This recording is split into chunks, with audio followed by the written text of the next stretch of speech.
संजीवनी नवजीवन वापरणाऱ्या शेतकऱ्यांना माझी विनंती आहे, तुम्ही 8 दिवसाला मला फोटो पाठवणं गरजेचं आहे. कारण तुमचं नत्रच बॅलन्स होत नाही. मला एक शेतकरी बांधव तेवढे सापडले ज्यांचं नत्र बॅलन्स झालंय. प्रत्येक शेतकऱ्याची एकच अडचण नत्र इनबॅलन्स आहे. नत्र इनबॅलन्स झालं की झाड ट्रेस मध्ये जातंय. तुम्ही लक्षातच घेत नाही नत्राचं गणित.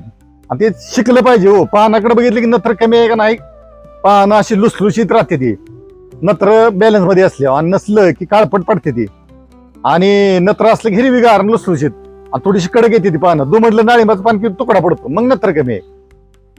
तळ हातावर चोळायचं. तळ हातावर चोळलं का नाही आपण पान असं, आणि ते किती बोल होत आहे त्याच्यानं बी कळतंय. साध्या साध्या गोष्टी आहेत या. नत्र जर इनबॅलन्स झालं तर रोग कंट्रोल होणं शक्य नाही.